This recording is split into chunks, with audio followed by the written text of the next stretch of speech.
Bonsoir. Bonsoir, bonsoir. J'espère que vous allez bien. Kongomani. Bamoni Chilombo. Chilombo monani. Akufita. Chilombo monani, on l'a vu. Il est en vie, il est bien vivant. En fait, il était juste allé en vadrouille. Hein? Oh, maman Mimi, bonjour. Bonjour. Bamoni Chilombo. Il était juste allé en vadrouille. Il est allé se balader, il a besoin de prendre de l'air, hein, il a beaucoup travaillé, le gars. Il fait tout bien les choses. Maman Mimi, signale-moi si le volume est à Malamou, parce que je venais à la réunion. Allô, dis-moi si vous m'entendez bien, parce que des fois, en fait... tapotez l'écran, partagez la vidéo. Tapotez. Tapotez l'écran et partagez la vidéo. Je ne vais pas rester longtemps parce que je dois rentrer chez moi. J'en profite parce que je suis en train de réfléchir. Tapotez. Aimez la vidéo, non? Donc, je disais, Chilombo, il est bien vivant, il est bien portant. Chilombo est parti juste se faire... se la couler douce, hein, pépère. Il est riche maintenant. Chilombo, il est riche, il est en train d'assoupir ses besoins. Il est en train d'assoupir ses besoins, il est en train de jouer... Parce qu'il a beaucoup travaillé, il a fait des succès en succès. Tout va bien au Congo. Alors Chilombo a disparu. Il a dit, ben, je vais un peu me soustraire. Hein? Et je me soustraire, je vais aller un peu prendre mon temps. Parce qu'il y a les 100 millions de Congolais, les entreprises qui sont en faillite, les militaires qui ne sont pas lotis de tout. J'ai beaucoup travaillé. Et comme j'ai beaucoup travaillé, je dois me la couler pépère. Je dois aller me mettre au soleil à Bahamas, où je dois aller trimballer avec l'avion de Congolais, hein, avec kérosène et Congolais. Chilombo est parti juste, c'est sans jaillir, et voilà, se reposer, parce qu'il a beaucoup travaillé, monsieur, il a beaucoup travaillé. N'est-ce pas? Excusez-moi. Il a beaucoup travaillé. Alors, voilà, il n'a plus rien à prouver parce que une personne qui a bien travaillé doit se prendre des vacances. Une personne, tout va bien. Hein? Une personne qui joue le rôle du président, tout va bien. Et voilà, comme tout va bien, il faut lui laisser le temps. Guerre ici, Minembwe, ils sont tranquilles. Bunagana, ils ont Congolais. Alors, Chilombo, il doit se prendre des vacances et nous, on doit l'observer. On devrait l'observer. Chers Congolais, ceux qui sont au Bakemboka, ils ont bololé. Ne pleurez pas, les amis. Ici, on ne pleure pas, on ne fait que dire la vérité. Mboka wane tondi na bololé. Il y a une petite minorité. Une petite minorité au bas réfléchissaka. La majorité des Congolais ne réfléchissent pas. Et ils ne se remettent même pas en question. Ils ne se réfléchissent pas. Aujourd'hui, j'étais en train de discuter avec une copine à moi. Je lui dis, depuis que je suis rentrée quand même de vacances, parce que moi j'étais aussi en vacances. Hein. Moi j'étais en vacances, je suis partie en Italie, j'ai baladé, vous m'avez vu un peu dans mes péripéties, j'aime bien montrer un peu de fois pour stimuler. Ce n'est pas pour se moquer des Congolais que ouais ou quoi que ce soit, c'est pour stimuler les Congolais que oui, voilà. Tout ce que vous voyez là-bas, c'est du n'importe quoi. Tout ce qu'on vous construit là-bas, c'est de la bêtise. À l'époque ancienne, quand ils étaient en train de réfléchir, nous les Congolais, on était encore en train de se déchaîner. De se déchaîner dans le sens que oui, voilà, avec les colons, de se déchaîner l'esclavagisme, de se déchaîner de toutes ces choses-là. Et voilà, et on nous a imposé des choses. C'est normal que nos arrières ou nos aïeux n'ont pas réfléchi, n'est-ce pas? Et moi, quand je vais en voyage, quand je vous montre, n'est-ce pas? Quand je vous montre ce qui se passe là-bas, ou bien quand je filme des immeubles, ou bien quand je filme des choses, il y a toujours une histoire derrière. Vous m'avez vu, les gens, n'est-ce pas? Vous m'avez vu avec une statue Mokoboye avec les seins et tout ça. C'est symbolique en fait. C'est l'emblème de cette ville-là où j'étais. Ça s'appelle Treviso. Dans Treviso, on a pris cette dame-là qui est seins nus, où dans ses seins, il y a de l'eau qui sort. Ça veut dire la Madonna, la maman qui nourrit ses enfants. N'est-ce pas? La maman qui nourrit les enfants. Donc, c'est ça l'emblème même de cette ville-là. Que cette dame-là, ça représente la mère nourricière. N'est-ce pas? Beaucoup de gens ne comprennent pas. Quand des fois on poste des choses, il y a des gens qui se disent, ouais, qu'est-ce que tu crois? Tu penses que toi tu as réussi? Tu penses que toi tu es riche? Non, c'est pour vous stimuler. Parce qu'on a bien crié, on a bien parlé. Il y avait des gens qui venaient à l'époque ancienne, il y a des gens qui venaient, et quand ils venaient, ils arrivaient là-bas, n'est-ce pas? Quand ils venaient, merci Papa Christian, quand les Papa Wemba, les mères Malou et toutes ces personnes-là, les frappeurs et tout ça, quand ils venaient à Kinshasa, c'était des gens qui n'avaient pas de vie. C'était des gens, en fait, quand l'homme blanc n'avait pas encore compris que oui, les Noirs les Noirs qui sont restés là-bas, ils ont développé une façon malhonnête de faire les choses. Quand vous voyez quelqu'un à l'époque ancienne qui venait avec 5 voitures, 5 minibus, avec des vêtements, c'était des gens qui faisaient de la magouille. Soit ils vendaient de la drogue, soit ils avaient babwaka bangunda bisika nyonso, babwaki bisika, babwaki ngunda na Paris, kombo na ye Mukinza, babwaki ngunda mususu na Angleterre, kombo na ye, par exemple, kombo na ye Madesu, babwaki mususu akomi Pakalowi, na Allemagne, bazalaki na bangunda ebele chaque fin du mois. Ces gens-là allaient, n'est-ce pas? Ces gens-là allaient récupérer l'argent social, ake awa, 1000, ake kuna 2000, azala 3, 4, 5 babord. Alors, ces gens-là, ils avaient beaucoup de liquidités. Quand ils venaient à Kinshasa, là-bas, les gens pensaient que oui, voilà, c'était des gens qui travaillaient en Europe. N'est-ce pas? Entre-temps, c'était juste Mbongo ya social Yangunda. C'est ce qu'on essaie de vous faire comprendre. On ne veut pas ici vous dire des bêtises, n'est-ce pas? Alors, les Congolais, vous devez commencer à réfléchir. On ne réfléchit pas beaucoup. Moi, je suis en train de regarder cette histoire que j'ai commencée. Il n'y a personne qui m'a demandé de venir parler ici. Et de moments, en fait, je me pose des questions. Est-ce que ça valait la peine? Moi, quand je m'assois là, je me pose la question, est-ce que ça valait la peine? Ça valait la peine que je vienne ici me faire humilier, comme insulteur, par-ci, par-là. Et pourtant, nous sommes vos miroirs. Ces gens-là, les gens anciens, là, les personnes là anciennes qui ont existé ici, ils ne vous ont pas dit la vérité. Vous voyez, ces gens-là, ils venaient avec des histoires. C'était des casseurs, ils vendaient l'argent sale. Hein. C'était des gens qui faisaient des copes, ils faisaient des chekoulas, ils faisaient de la drogue, ils faisaient beaucoup de choses qui n'étaient pas lucratives. Alors, c'est pour ça, aujourd'hui, quand vous voyez les gens, par exemple, les Quinois, ils disent toujours, eh, bato poto ango, eh, bato poto ebeba, bato ango poto bazo yabo, eba pauvre, bazana mbongo te. C'est parce que, au jour d'aujourd'hui, les robinets sont fermés. Tu ne peux pas, ils ont centralisé leurs histoires. Si tu as fait les Ngunda en France, tu ne peux pas venir faire les Ngunda ici. Il suffit seulement que toi, tu fais l'asile ici encore, tes doigts là, les empreintes vont écoler là. On va te détecter que oui, tu es déjà en France. Si tu as fait ça en France, tu vas aller en Allemagne, on va te détecter en Allemagne que oui, tu as déjà tes empreintes qui sont quelque part. Vous voyez, c'est ça, c'est de ça qu'il s'agit. Par exemple, il y a des gens qui ont fait ça, ils ont des techniques hein, de faire autre chose. Comme nous, les Noirs, on a toujours tendance à faire des choses qui ne sont pas lucratives. Et nous sommes à l'aise dans ça. Alors nous, moi, une personne comme moi, quand je suis arrivée en Europe, moi, je ne devais pas être ici. Moi, normalement, en tout cas, j'étais venu pour moi en vacances. On m'a dit, reste seulement. Et je n'ai jamais, tu vois, j'ai commencé à observer autour de moi. Ça m'a pris beaucoup de temps à réfléchir, à raisonner. Parce que nous, surtout nous les Congolais, éduquer bisoté. On nous a pas éduqués, on n'a pas eu le temps à ce que nos parents nous forgent. On n'a pas la rigueur, on n'a pas la détermination, on a des tempéraments, des gens idiots comme Giresse ici qui arrivent, n'est-ce pas? Parce que c'est des gens qui n'ont pas eu le temps même d'observer autour de soi, n'est-ce pas? C'est des gens qui n'ont pas eu beaucoup de temps avec leurs parents. Nos parents étaient des parents irresponsables, ça peut vous plaire ou pas. De preuve, que quand ils meurent, même ils étaient entrepreneurs, il n'y a rien qui évolue. Parce que nos parents aussi, c'était des parents, les mamans, c'était des mamans, la majorité, c'était des femmes qui devaient rester au ménage, même si le mari le déteste, même si le mari ne l'aime pas, même si le mari le maltraite, elle devait rester dans son ménage. Alors nos parents, c'était des hommes volages. Ils partaient, ils revenaient juste pour dormir. Ils n'avaient pas le temps de parler avec les enfants. Ceux-là qui avaient le temps de parler avec les enfants, ils ne parlaient pas de choses consistantes. C'était des parents irresponsables.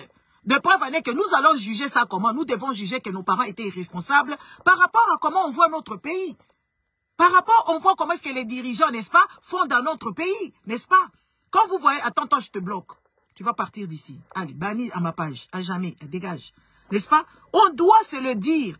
On doit se regarder face dans les yeux. Si nous voulons assez que nos arrière-petits-enfants sauvent le Congo, on doit être des personnes responsables. Regardez les Congolais comment est-ce que leur tête est abîmée. Donc un imbécile qui vient comme ça, il te trouve en train de dire des choses qui sont plus que sensées. Allez, abandi kofingayo.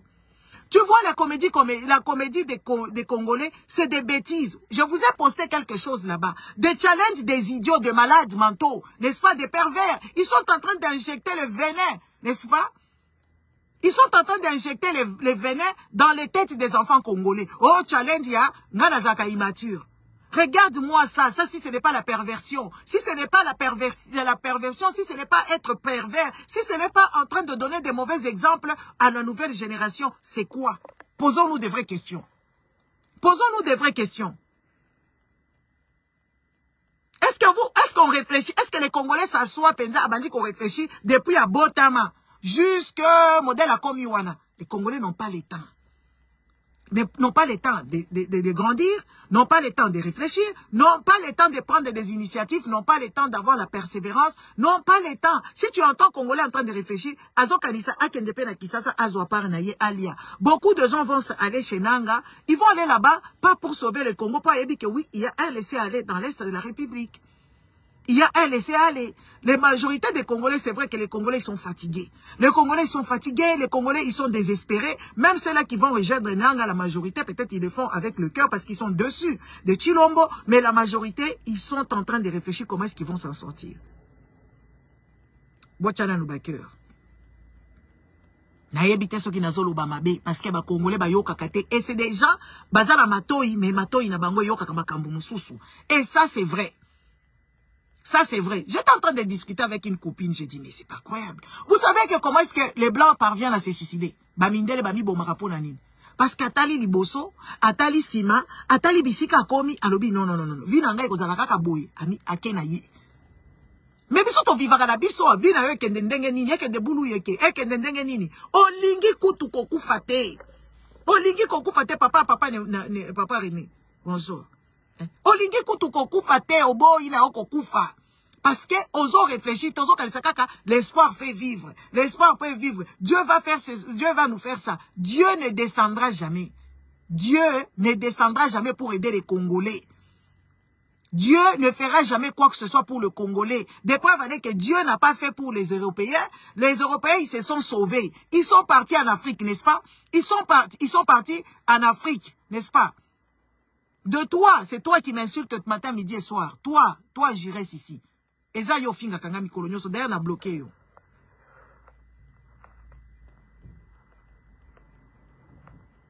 Na banir yo koya susawate.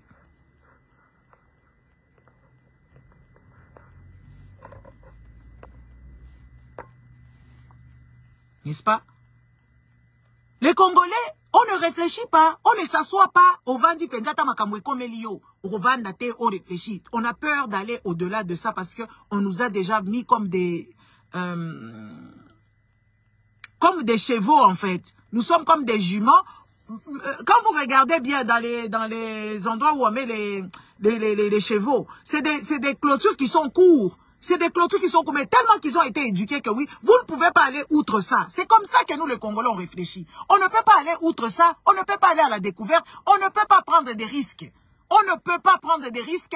On ne peut pas. On fait la même chose. La même chose tout le jour. On se réveille le matin, on fait la même chose. Même si quand on fait la même chose tout le temps, ça devient l'imbécilité, ça devient l'idiotie.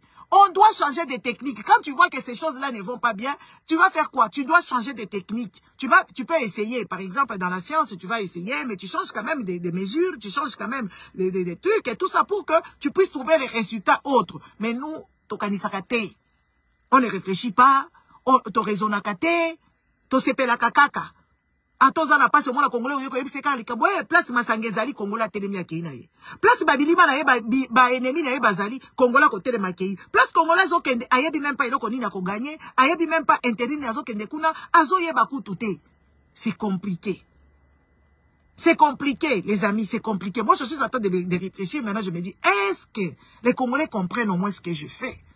Est-ce que les Congolais parviennent maintenant à aller un peu outre ce que je dis et aller au-devant? Moi, je me pose la question, est-ce que ça vaut la peine vraiment? Ngaka kaboina vandi awa, alena yaka awa, babizengi moko boke kotala bazana vite, bavanda kana Congo, bazana banda kute, otali bana na bango, bana moko bazo vivre, bana moko kitoko, bakoza na avenir ya bien, mais tellement ba papa na bango na ba mama na bango baza babizengi, ba mama na bango na ba papa na bango baza ba bolole, ba kangi kaka mwana photo, ozotala mwana lobi, mais mwana oyo, est-ce que lobi na ye akolia nini? Lobi na ye akovanda wapi? Lobi na ye kosukela wapi? Ba parents wana baza kuna bazo comprendre te bango bazo beta kaka fachi beton. Yo nini yango na fachi? Asala yo nini fachi? Likambu nini yango na fachi? Et tout ça. Biso toza na likambu moko te na fachi. Toza na likambu moko te na fachi. N'est-ce pas? Yo pokei. Allez, tu vas dégager d'ici. N'est-ce pas? Toza na likambu moko na fachi. Biso tozo lo ba makambu neti ezaleli. Nous, on n'a pas des intérêts. Comme moi, pour moi, j'ai changé de nationalité. Je vous dis matin, midi et soir. Moi, si je retourne au Congo là-bas, j'avais mon entreprise, j'ai mon entreprise encore qui est là. Je vais juste travailler en tant qu'une personne qui va créer de l'emploi. Je ne vais pas chercher des X, Y, on a que des cocottes politiques là comme un ministre. Ça ne m'intéresse pas du tout parce que les gens qui rentrent dans la politique au Congo, tu seras mouillé. On se mouille tous, on vole tous, on est ensemble jusqu'à la mort. C'est pour ça que vous voyez les bendes reviennent. C'est pour ça que vous voyez encore les shows qui tournent du son là-bas. C'est pour ça que vous voyez beaucoup de gens. Maman Vivienne, ça fait longtemps. N'est-ce pas? Vous voyez toutes ces personnes-là. C'est un clan de malades, un clan de voleurs, un clan de malfaisants, un clan des irrespectueux, des irresponsables qui sont là-bas dans le Parlement, qui sont au Sénat. Des preuves avec que c'est les mêmes personnes. Dans le Congo, on a batumsu sa sikababo tamakate. Et ça, la batumsu soute bazana diplôme. Et ça, la batumsu so baza capable. C'est toujours les mêmes noms, c'est toujours les mêmes familles, c'est toujours les mêmes personnes. Est-ce que vous réfléchissez au moins l'avenir de vos enfants que vous êtes en train de pondre matin, midi et soir? Est-ce que vous réfléchissez un peu? Mais réfléchissons un peu. Sortons un peu dans les fanatismes. Sortons un peu dans ces histoires-là de partisans. Sortez un peu dans ça, vous allez voir que oui, nous avons beaucoup de choses à faire. Moi, j'étais en vacances et j'étais choqué.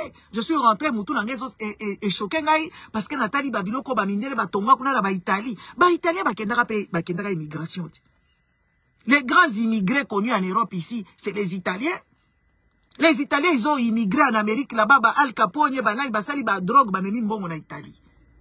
Italien baza ba immigré, Italien baza qui peut-être chance c'était à coloniser Bamboka po bakendaki na kota ba Éthiopie kuna, na ba Somalia na ba Éthiopie ba bengala bango ba beta bango biloko et tout ça. Mais Italien batonga Bamboka la bango depuis des siècles et des siècles. Otamboli na Venise olobi mon Dieu. Oh makambunini. Otamboli na Milan olobi Otamboli na ba village mususu olobi non. Biloko oyo eza na ba siècle. Siko wapi ya biso eza na ba siècle ezate. Mundele asi akei. Ezaka ka mundele wana yiba kambongo oyo ya détournement. Ezaka ka mundele oyo azosala ke oui, to vanda te to réfléchir. Moko nzala oyo esala ka muto a réfléchir akoma mayele. Mais nzala ya ba congolais zo komisa bango bizengi koleka. Ole olo bangana lali nzala, na kolinga te bana nanga lobi bala la nzala. Na ngai natanga kimi na ba condition ya bien te, na kolinga te ke bana ngai batanga na ba condition lolenge boye, na se battre que je meurs même pour mes enfants. Que je me sacrifie pour les enfants. Mais non, les amis, les Congolais n'ont pas une espérance de vie. Il y a somo. Donc, 70 ans, ce qu'on a Congolais comme déjà 70 ans, ça veut dire aux chanceux. Donc, les Congolais, ils sont avant. Bozoti kabana mike wana. Est-ce que vous ça vraiment? Est-ce que Erbo na kaba shege nanzela? Et ça kabino nini? Erbo kuta na ba shege nanzela. Et bon na kate que oui, c'est comme ça que tes enfants, toi qui n'as pas un boulot, toi tu es fonctionnaire de l'État, toi tu es citoyen maître, toi tu es je ne sais pas wewa, toi tu es je ne sais pas qui. C'est ça l'avenir de tes enfants. Être enfant sorcier dans les rues. Ça, les choses comme ça, les Congolais, baza kuna, bandeko. Hein? Ba Congolais, baza kuna, la minito, yo, bazo ze la lobby, ceux qui avant, après lobby, bako kende na ferre. Bako kende na ferre, basi baza kuna, basombi ba didase, bafungoli bagazé, moko ceux qui ferre kinganye, ceux qui nini, donc ferre store, ceux qui ferre store, Adidas, azo kote ke la ba Congolais, biloko akala, bandeko na ngai. Biloko akala, Adidas, azo teke la bango, la ba ferre store, wala, ba invendu. Ba Congolais, ba yebi na bango te. Ba Congolais, ba kambo na zolo, ba ekopesa bango mutu pasi, parce que Congolais n'aime pas se mettre face à la réalité. Face à ces réalités. Yango na kuti ba Congolais ba vandi na mabala ba yoka na kate yena mobali bazala ka ba inemi mais ba vandi na bango kaka po ba mona bango kaka pasteur ayebi ke we bazala ka marié pasteur pazo yebisa bango bo kende bo vanda kaka eza nzambe muto sala ke likamo on dirait nzambe muto yaka kolala kana bino nzambe muto yaka kobotisa bino bana c'est très compliqué. C'est très compliqué, chers Congolais. Liba les autres simbate, zoa biloko na yo kende. Afi, bonsoir. Hein? Biloko na yo, liba la nozo simbate, zoa biloko na yo, libendana, kende ko se protéger. Tala mwali wana, oyo soki nani wana, Musa wana, abomi mwasi na ye. Abomi ye nankuba. Abeti mwasi, abeti eneti mbunda. Je ne pense pas que c'est la première fois que cette femme-là a été battue. Je ne pense pas que ça serait la première fois. Mais ba pasteur bazoko sabino mais soko tali ba pasteur nyonso oya Congo o nyonso bobenga ka ba vrai pasteur o nyonso bobenga ka ba grand pasteur baza ba divorcer mukuna divorcer kankenza divorcer moi c'est Denis Lies kutu na yebite soka zo vanda côté kuna po na yebite soka za na iloko kusala te ou bien zo vanda la soni na yebite beba ozo tala libala Denis Lies na mwasi na ye on dirait za na ngope isusu libala te et comme kaka lwa kutu somba tu vandi sabana ou bien tu vandi église. Et tout ça, où la femme veut récupérer, c'est que son mari fait, yé azala na bandini, po mobali na yé abeta yé chobo. Mais ce que t'as moi c'est Denis Lies, tu comprends pas? Cette dame-là, ses yeux commencent à sortir comme ça, tu ne comprends pas? Otali moi c'est Denis Lies, mi sezo ko kita, mobali po sezo ko zika, moi si mi sunaye zo kita boye, ayebi même pas que oui, aza peut-être un problème, et cause à la problème, moko boye na orbite na ye, et cause à la maladie, moko boye, oh bako soigner, non, azolo bakutu, oh non, ce qui likambo ye a maladie, boyango, likambo maladie, ce qui ye kende face à maladie na yo, kende ko yoko la maladie na yo, kende ko se faire soigner, nzambe wana abiki sakati. En tout cas, ezalaka ba effet placebo, ezakaka tomona ki bato wa lobi abiki lobi akufi. Tomona ki na église kuna basambela ki bato sida. Ba lobi ke oui sida esili muto sida, el rabali a contaminé bato mususu kuna, ale akufi. Eza ndenge wana te. Tozala kati ya bulu yeki. Les Congolais, nous devons nous mettre face à notre responsabilité. Vous dites que pourquoi vous luka Chilombo mais Chilombo za président na bisoti. Bolingaka tondima et tondimi tozaki ko lukaye parce qu'aza président kendaka ndenge wana te. Le président doit rendre le compte.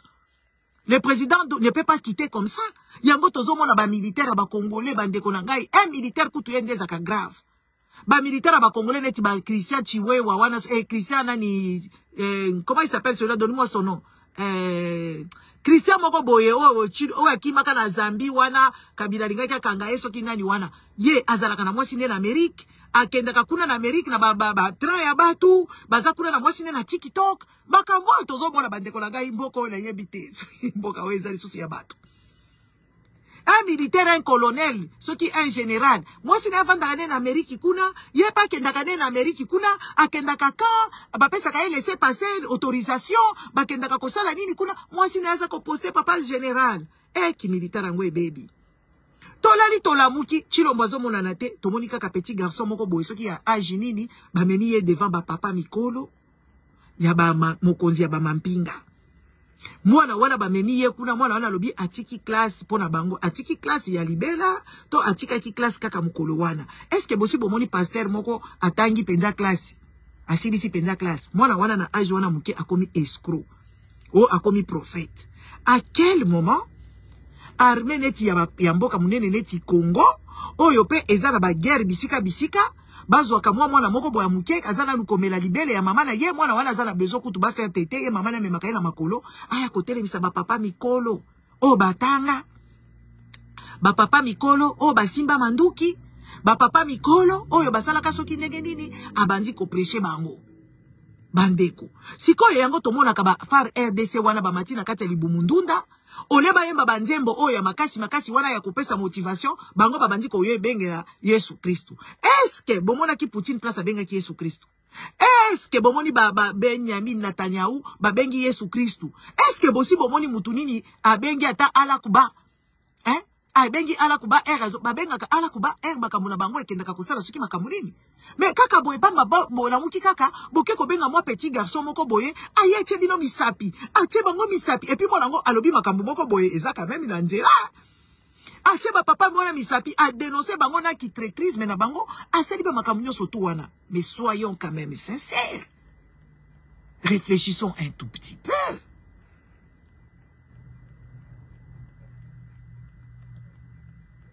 Hein? Regardons notre pays. Vous, les personnes de la diaspora, regardez notre pays. Est-ce que notre pays va bien? Est-ce que Mboka Nabiso est bien? Est-ce que le pays là va bien? Est-ce que tout va bien? Est-ce que Kinshasa? Soloane Yambaka Yezaraka normal. Papa aimé, bonsoir. Est-ce que moi na muke penza boya kovandisa penza bakonzi ya mampinga kala uzai koyoka Général Mayele oyebi ata kombo na ite yo moko gai ubangi oyoki kaka général soki nani général oya komaka ministre premier ministre wana Likulia ubangi yo moko oyoki soki banzimbi wana ubangi yo moko oyoki ba général tozaki na papa moko boye ba colonel ba major ba nani ba major nani ba nani baza ebele ubangi. À quel moment, dans un pays de personnes sensées, dans ce monde ici où tout est devenu un rap, n'est-ce pas? Tout est devenu rapidos. Donc, la télécommunication, ils ont rapidement, koleka éclair. À quel moment, bande konanga, bo vandi pe bo beti maboko, po bino bo sambelaka. Siko makambo nzambe, mboka wane zaka laiki te. Toyebi ke Kongo eza laiki. Laiki aningi koloba, kosala nini? Koyeba ko dissocier makambo ya nzambe na makambo église. Siko, à quel moment ce petit garçon-là va venir parler au mikolo ndenge wana? Ayebisi bango quand même moi bosolo. Mwana wana kotanga te ba papa na ba yuki ata sonité. Mboka wana que tout le monde veut. Mais il y a que les Congolais qui n'aiment pas leur pays. Tout le monde veut prendre le Congo. Sauf les Congolais, ils ne veulent pas sauver leur pays. Sauf les Congolais ne veulent pas sauver leur pays. Sauf les Congolais n'aiment pas leur pays. Ça fait bizarre. C'est compliqué. De voir ces gens de laisser aller. Papa Eric, Samisa, bonsoir. C'est très bizarre et c'est très compliqué. Ça fait mal à l'estomac. Ça fait mal au cœur. De voir des petits enfants avec les papas irresponsables, avec leur maman irresponsable, qui n'auront pas d'avenir et qui n'en ont même pas au présent. Bazan avenir ite bala ba Congolais. Bali akamada mute, bayebi makamute, bazan la bibliothèque ite, bazan na yelo côté. Bazaka kabana, boboti kabana, bana bavanda wana, batala kabino bali akabala mute, ba voyage akate, ba yebi elo côté, donc bana moko bazoko tala kaka ba filme ezanga tina. Tout à l'heure na ote kozo mona wana ya muke wana na kuti kozo na classe. Na azo yebisanga na zana devoir na ngana salite, webi devoir na nga wana. Nani akomela kinga azo yebisanga naturellement hein, tozo solo là. Alors bien oui devoir nanga wana ya nanga wana zwaki lobi akomaki kaka moko madame atuni ngai eloko weyo muto komi nga bina yeza ngai teza ya nanga muto komi apesi nga punition apesi nga ba devoir mususu de plus na sala na bio akomaki yango ya solo bi pe oui ngape na comprendre te comment ya kokoma na kaye na ngai mwana déjà dès le bas âge ba yebisi ko tricher za malamu te ye kuto ayeba kite na tuni ya na yelo bi oh ngala kaisa ki nazo like nga muto na komi na écriture na ngai donc c'était un truc qui n'était pas prémédité. Ezala qui prémédité mais balakisi déjà moi na âge wana que oui eza malamu te soki ba pesi yo devoir yaya na yo akokomela kayo na katite ye pe azo expliquer ngala tuni yo tika ki akomande ngenini alobina nga oui ngala lobaki na po yebisa kinga jour na bi na kozela ya na nga aya kolakisa nga parce que nazo mona keza makasi gabi na ye OK siko yaya ye yazo expliquer yende doka nde akomi kaka moko mais moi na zui ba surplus mboka moko eza na impuni mboka moko ba pinisaka mutu te soki ba punir mutu bazo punir mutu au-delà ya entendement.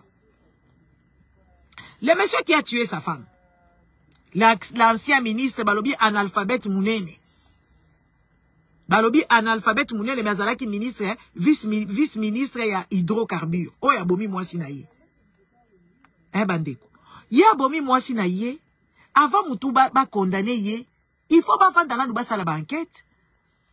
Parti civil ou parti ekende ko sala makambu neti ezali basali ba enquête basali makambu nyoso batali pe état psychique état psychologique ya mutu avant ba condamner ye et puis ba ko décrire rango ezali kambunini peut-être boko tia na boloko peut-être place neza na boloko te mboka mobimba soki babandi ko prêcher mutu ko sambisa mutu ba ko sambiso kaka lelo ba tia na prison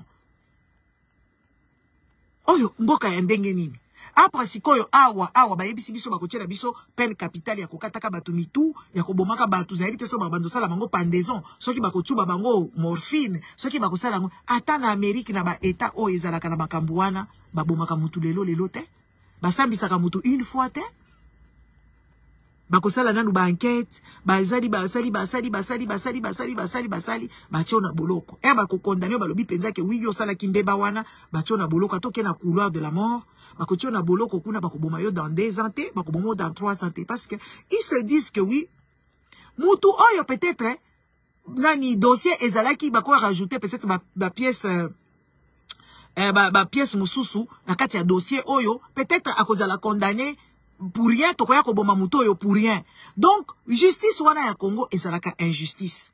Parce que yamoko président Labino alobi que oui, eza justice ite, eza justice ya mabe. Siko yo bande konangai. Bazo katela batu makambu, n'est-ce pas? Bachaka batu na couloir de la mort. Ba pièce à conviction so kezalaki bien te. So kezalaki na ba vice ya procédure. So kezalaki na makambu songolo. Eza na bato ebele batia bango na prison wana na couloir de la mort après bake ko akite bango balongoli bango kuna basi babetaki mikolo ebele parce que ba enquête continue kakaka bako condamné kaka boeteke yo haute trahison bayeba na yo wana okomi déjà condamné à mort bake babomi yo kaka boye non ça ne se passe pas comme ça ata mutu ba abomaki mutu soki kaka azo clamer innocence na ye ba kosala ba enquête bato bazali banda yango bakoma kozwa siko ba avocat mususu oyo bayaka n'est-ce pas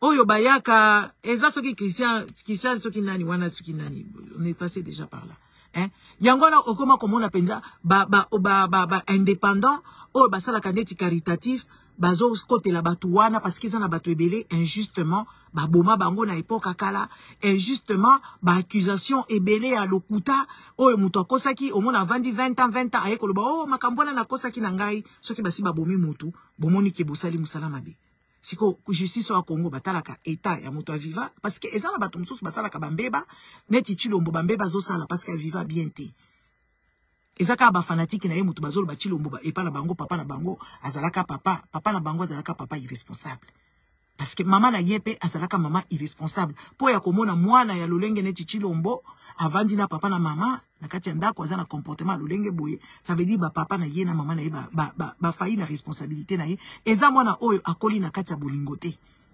eza mwana wana akoli na kati ya mawate chilombo wana bozomona wana aza mwa garçon moko boye akoli kaka lolenge neti kaka champignon bota pote live bazo signaler rêve na kai akoli kaka lolenge boye sans empathie, sans affection, sans honte, sans retenue, sans nyonso yango abunga keke vacances. Yango abunga keke na ye vacances azongi peso ka zongi avandi na ye nandaku, il n'a rien à dire, il vous méprise. Chilombo méprise tous les Congolais. Même les Wewa, Chilombo les méprise, même les Luba.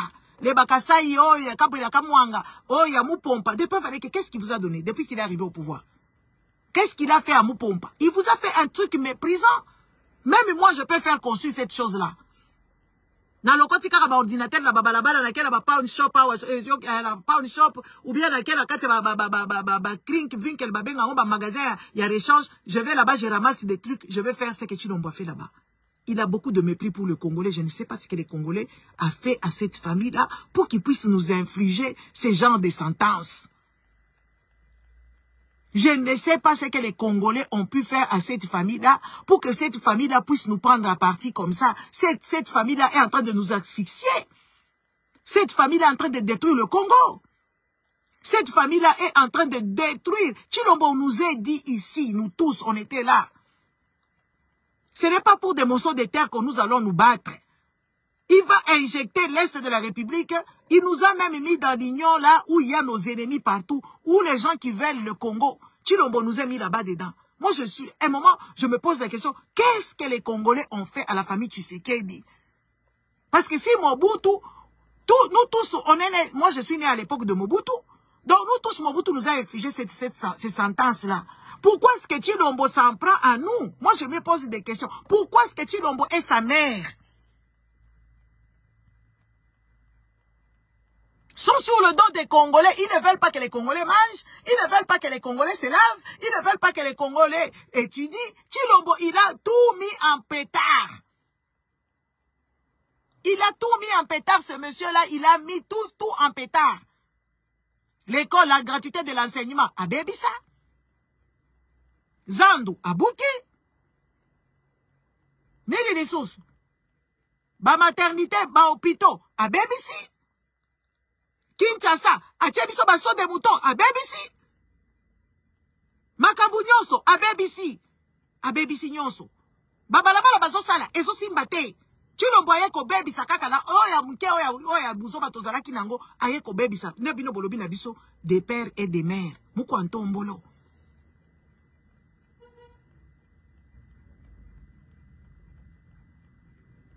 Des ordres à outrance.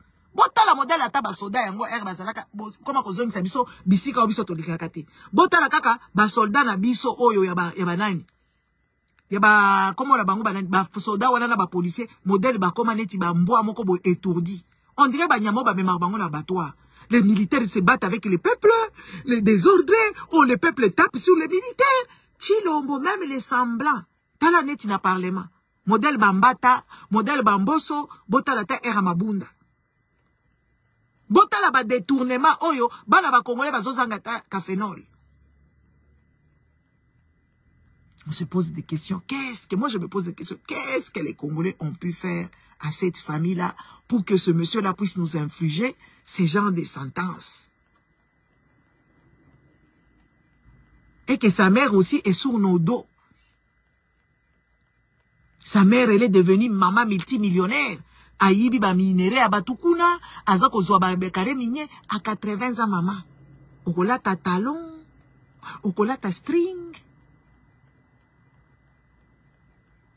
Okola ta nini maman. Okokende boîte de nuit.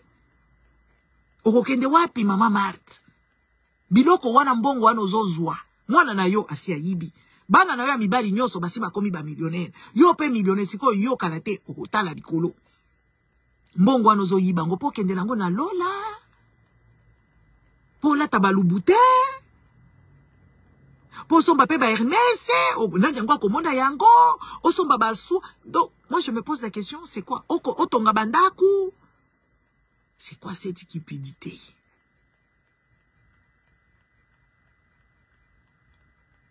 On se pose des questions, mais la majorité des Congolais ne se posent pas des questions. Là. Les Congolais, ils ont été éduqués. Kalouena, bonsoir. Les Congolais, ils ont été éduqués à être bourriques. Les Congolais ne réfléchissent pas. Et quand eux, ils réfléchissent bêtement. Ils sont là en train de se presser. De kota, là. Après, tipo, yo, ferego, là. Et koko, ma Mike Kalambai. Mike Kalambai, aye kuna na Paris, aye kusala mubulu. Na bagari ya batu. Mike Kalambai, na kisasa okenda jamais wenze, okende kobeta miziki. Na yebite na batongo bavanda na bapoto wana yebite ceux qui bo réfléchissaka. Donc je ne comprends même pas comment est-ce que vous pouvez vous faire embrigader par des gens comme eux là. Bah Mike Kalamba, est-ce que Mike Kalamba il n'a pas l'autorité? Les Congolais, moi je me pose la question. Hein? Moi je me pose la question, le Congolais, pourquoi est-ce que vous n'avez même pas le fleur ya kolanda biloko malamu, bato kimayele, bato moko, oyo soki baza ndenge nini? On ne comprend pas. Vous vous êtes embrigadés, vous vous faites embrigader toujours par des idiots. Par des gens qui n'ont pas d'avenir, par les gens qui n'ont pas de sens, et tout ça. On voit, j'ai vu une vidéo, comment on voyait. Un pasteur qui est en train de dénigrer une dame. Une dame qui n'avait que peu, 2000 francs. Pasteur a fingi mama, wana, limite. A fingi na bandimi, na ba joie na ye que oui, ya kozo mbongo wana te ya zalaka riche. À quel moment les pasteurs sont riches? Les pasteurs sont des escrocs. À quel moment, ba pasteur bazalaka ba riche? Maman ya bato, alati mwa liputa ne, ozo mona maman moko respectueuse, maman moko respectable, pasteur eko manque ye respect, na kochela bino vidéo ba muni yango te. kalate asoki na sisi awa na kuchira bino. Mama moko boye avandi na ye wana babandi ko manquer respect. Maman na telemi kaka boye devant toute l'assemblée. Parce que quoi? Parce qu'elle a eu la malchance ya kokende ko baba makamuna bango ya tina te basambelela ye ape sambongo pasteur abandi ko manquer respect sans retenue. Pasteur Amuluba. Abandi ko manquer maman wana respect sans retenue. Que lui ne peut pas prendre cet argent, que lui il est riche. S'il veut donner cet argent, il faut qu'il donne aux gens là qui sont là-bas, les gens bébêtes là, les gens idiots qui n'ont pas de vie. La Bible, on a botanga kezaka na maman moko te o yazalaka ya veuve, yazalaka kana mbongo moko ba pièce. Ba o bazalaka la bambongo minene minene belé offrande na bango, bandimaka yango te, ezalaka na tina te. Ezaka kana Bible wana te. Ezaka kana Bible wana te. Ba mate ya moko lokuta, ba Congolais bazo vivre kaka na lokuta. Bazo vivre kaka na makambu moko ya oyo ezalaka ya monde mususu. Ya monde abato ya ba vivante. Les Congolais c'est comme s'ils sont morts cérébrales. Ba Congolais bazalaka leti baza batu moko bakufa déjà na mutu na bango, basi bakufi nde sikoyo, allez bakufi na bango, so mutu akufi a ko réfléchir te, a ko raisonner te, dès que c'est comme ça que les Congolais vivent. Et quand tu leur dis que mboko etondi babolole, ba mususu basiliki. Ah, nga boko silika na bino. Tokoye bango ndenge nini ke mboko etondi babolole. Chilombo akei na yeko tambola, akei na yeko se doko se passer son séjour au soleil, comme si au Congo il n'y a pas de soleil. Na Mwanda, même soleil ezalaka. Bandaka ba vacances na Mwanda.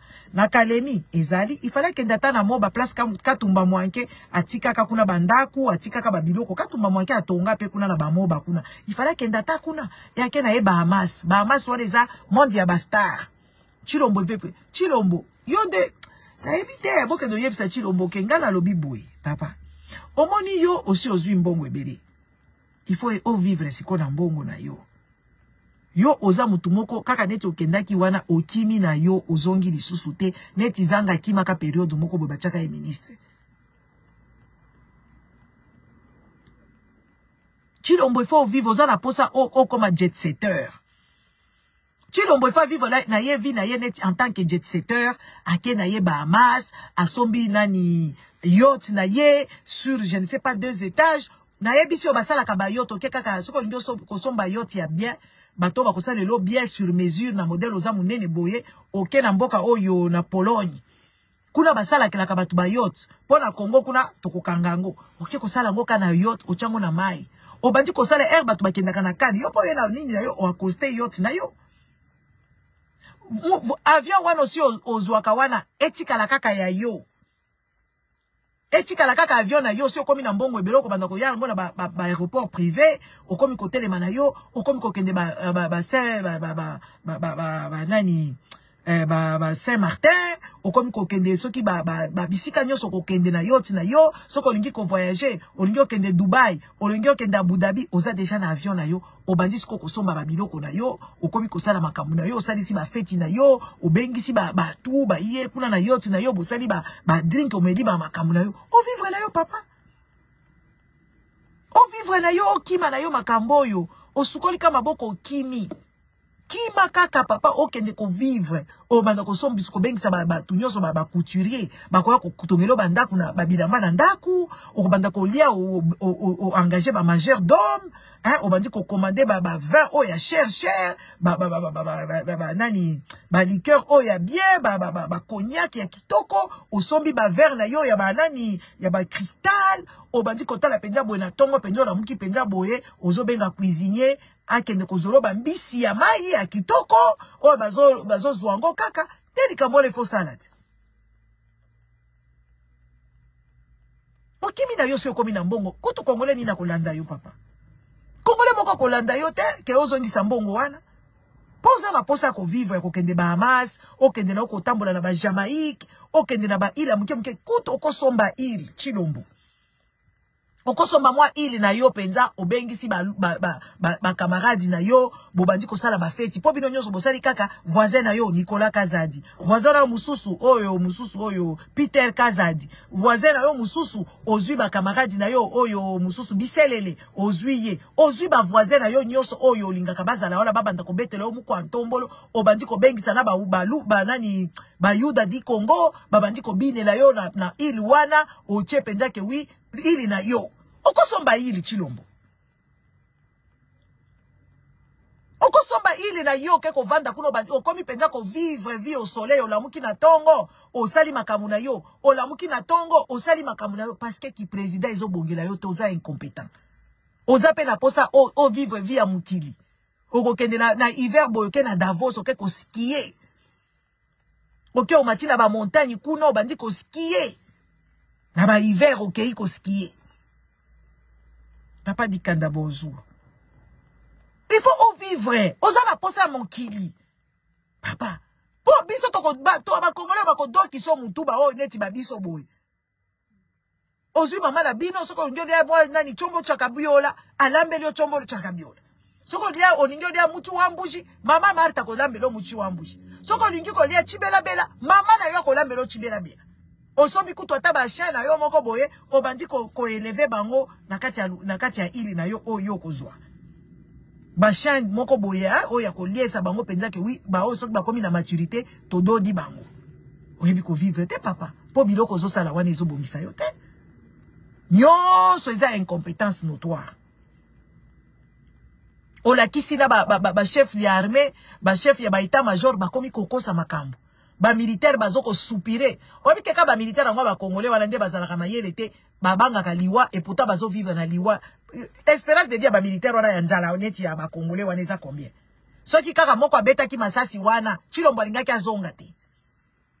O signé kako sauver baninga. Soki moko abeti, ba mususu pe bakolanda bakobeta. Na yebite peuple oyo soki azoko kako se libérer ndengeni. Bazoko se la bino ke boza bien payé, boliaka 3 repas. Tozo mona ba militaire modèle bazoko souffrir. Bazo lia penza loso wadi na mafuta ya mbila. Tozo mona ba militaire bazo lia loso na mafuta mbila. Ba fufu moko boy na kitoyo. Bandeko nanga eloko ekauka. Donc ba tuwana bakozala na énergie ndengeni. Ba place ba militaire ango bazola la bandeko na ngai. Est-ce que mutu alolenge boya koza la président? Azanga mawa, azanga bolingo. Ba professeur ba pesa kabana cour po ba komisa bango maele, bakati bango bambongo, bazo pesa bango te. Ya lingi ko pesa kaka ba député po ba député nde ba ko voter ba loi ya tika na seko na seko. Les amis, nous sommes en 2024. Toza na 2024. 2024 ba congolais boyebi civisme te, boyebi ba droit na binote, boyebi ba devoir na binote. Bino bozo kanisa boza kaka na devoir à donner au Congo. Le Congo a le devoir de vous prendre en charge, de vous mettre en abri. Avec quoi? Avec l'argent que génère le Congo. Le Congo doit vous prendre en charge. Et vous devez défendre le Congo et l'aimer et le chérir et l'embellir. C'est ça. Mais qu'est-ce que le Congo fait pour vous? Et vous êtes mis, et les Congolais se sont mis dans leur tête que oui, voilà, et ils doivent acclamer les députés, ils doivent acclamer les chefs, les ministres, et ce sont les sous-hommes. Ces gens-là, logiquement, avec le civisme, si vous connaissiez vos droits, c'est des gens qui devaient avoir peur du peuple. Batou moko boye, une groupuscule ya batou, bazo banga lisusu ba congolais te. Groupuscule ya batou, babanga la bango ba congolais te, ils s'en fichent des Congolais. Que vous mangez ou pas, que vous mourrez ou pas, ils s'en fichent de vous.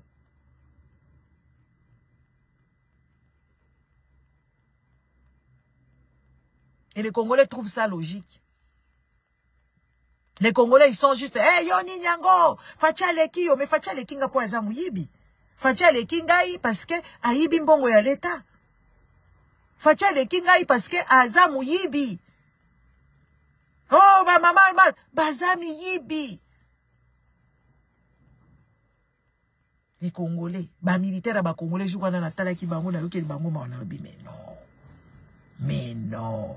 Ces gens, ils sont pas logiques. Ozo mona militaire na munduki. Munduki ango ezalaki chargé te ou quoi?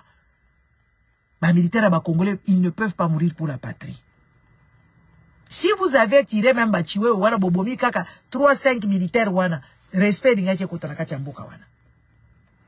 Respect bulu ngaki kota kuna to nyato yeba qui a fait quoi, ngaki kende kaka ndenge wana. On a vu juste un Congolais militaire qui est parti au Rwanda là-bas, tiré et il s'est fait tuer. Le seul.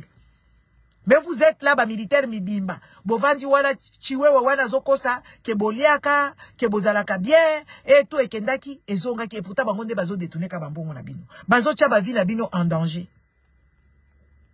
Mais ba militaire yanza la modèle boye bazakata la sapatu te. Place bana na bango bakosuka boye bite. Bino ba militaire. Bino ezaka lolenge boye. Bokosuka kaka lolenge bana na bino bakosuka kaka lolenge boye. Eza na ba vidéo mususu soki to tchango awa na ba internet. Ba bloquer ba page na biso à vie. Les Congolais sont devenus des sauvages. Des sauvages au bazo beta baninga mususu. Ko beta ya kosakanete balongoli papa moko ata ya ba 70 ans. Balongoli bilamba devant bana mike. Na ebite papa na yibi nini, papa wana sali babandi ko beta papa wana bengi Golgotha na niveau nyonso Golgotha yete. Yeswe de Nazareth bazo ko beta e fimbo moko na niveau moko na yebite soki na constitution na balobaki ba beta ka batu ba fimbo neti wana ba déshabiller ka batu. Les amis, c'est que vous infligez à vos semblables, c'est ce que les colons faisaient. C'est que vous infligez même à vos enfants. C'est ce que les colons faisaient. Vous n'êtes pas obligé de faire ça aux semblables. La loi existe pour ça. Mais aux autres, la penja batubazo chicoté papa moko mokolo, je me suis dit mais non. Mboka oyo, il faut ba Congolais balali sa bango ba pongi. Ba pesi bango ka pongi ata ya 1 mois. Ba Congolais bazonga nanu ba se reposer na banzi cerveau ya ba Congolais. Eza na manque ya repos, eza na manque ya ba nutriments, wala siko ba tie bango ba perfusion, ba pesa bango ba nutriments parce que les Congolais sont méchants. Sont méchants. C'était pas un hasard. Cette vidéo là, elle a flûté sur statut Nangai. Fimoro boya Rwandais à Tuninga, c'est les Rwandais, na licho nyonso hein. À Tuninga, c'est les Rwandais qui font ça. Et c'est quoi ça, Ngabinae? Ah. Et pas Robinanga, c'est les Rwandais qui tapent les Congolais. Elle a vu que ce n'était pas des Rwandais qui tapaient les Congolais. Moi, j'ai dit non, c'est les Congolais qui s'infligent la sentence entre eux. Elle dit, ça me fait mal au cœur, c'est triste. Atieba emoji, Rwandais azolé là. Il y a une fille rwandaise que je connais, de l'école de mes enfants. Elle m'a posé la question, si c'était des Rwandais qui tapaient les gens là. Moi, je lui ai dit, non, ce ne sont pas des Rwandais. C'est des Congolais. Ça fait mal au cœur. Rwandais ayoki mutema pasi. Nandenge ya penza ya solo. Mais question na ezaki ya licho, mais nasuka, ça lui a fait mal. Mais les Congolais, ils savent pas avoir mal pour le semblable. C'est comme ça, les Congolais, ils veulent toujours qu'eux soient au-dessus de tout le monde. Que chez lui qui ait l'électricité, que c'est lui qui ait le fourrage chez lui, que les autres n'aient rien. Il faut qu'on vous le dise, hein. Vous allez détester parce que vous n'aimez pas la vérité.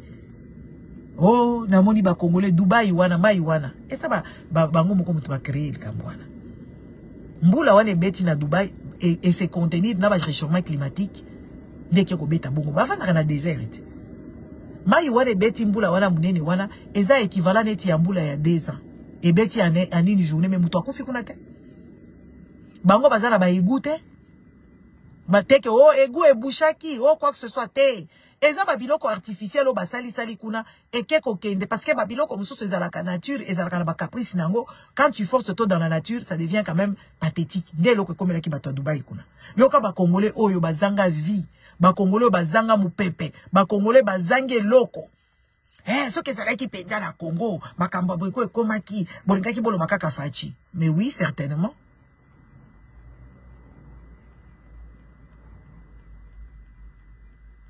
Oui, certainement. Donc, il y a tout le bafachi.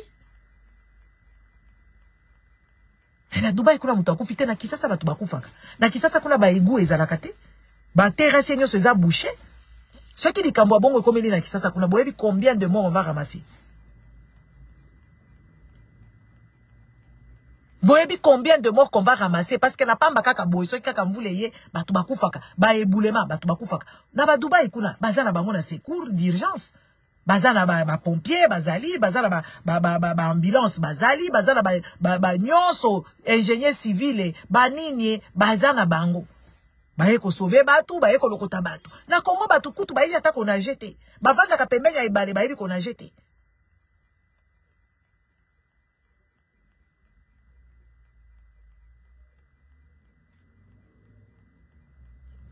o botala na Dubai yango ekomaki kutu ata na ba Belgique makambone komaka batu bakufa mais na Dubaï mutu akufi kuna te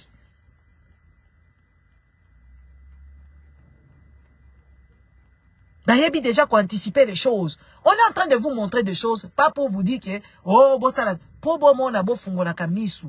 Dès loko wana biso toyebi sa kamino. Ce qui toke voyage, bien to moni loko to filmer bisika to bandi koloba, tozo la kisabino bo tala baninga. Bo tala bisika biso tozali, biso tozo vivre neti toza na 12e siècle. Tozo vivre na Congo kula bato bazo vivre neti bazalaka na 12e siècle. Même pas 21e siècle. Mousika ta 10e siècle. Ba Congolais modèle ba vivaka.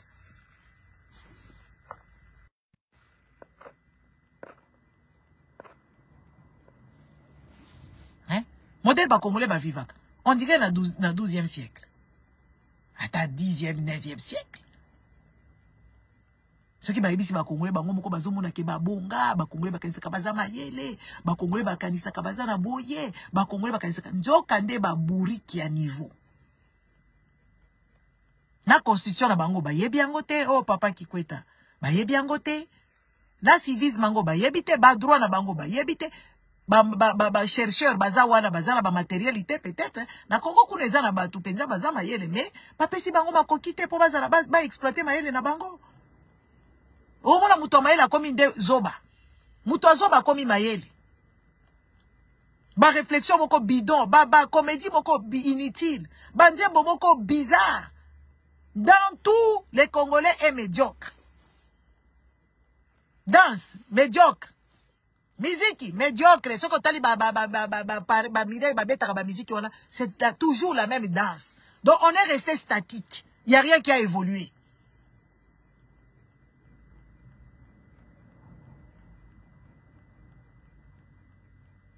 Hein? Ce qu'on y a ici, les Congolais, ils ont fait yo. Ouais, boye, boye. Oh, ya yo. Ya maman na yo. Ya papa na yo. Ozota la ba papa, ba responsable. Soye babandi ko finga a otale bi maman na yo azalaka nango te. Bana na yo wana ozo kende kolakisa wana na ba internet ya basi bazalaka nango te. Depuis kama kambo ekoma mafinga kaka ba Congolais parce que mutu zéro. Mutu esalaka te, mutu na bango esalaka te. Okuta bango wana, il faut qu'on respecte Chilombo. On ne peut pas les respecter parce qu'il n'est pas respectable. Et on ne peut pas l'aimer parce qu'on n'est pas venu ici pour aimer des gens.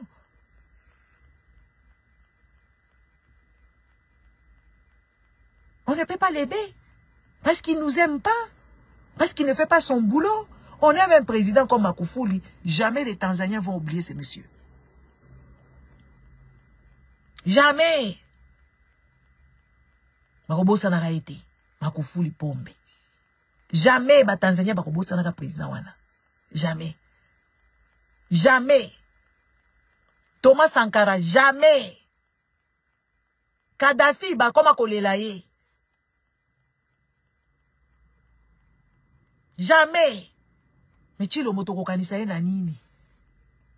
Chilombo tokokanisa ka ye ata na histoire tokokanisa ka ye na nini?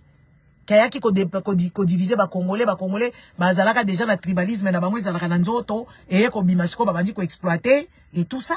Ayaka ko kofi. Botala Chilombo comment il est tribaliste. Bilo bokanisa ka o bayaka ko kosela makambu Chilombo. Chilombo est un vrai tribal.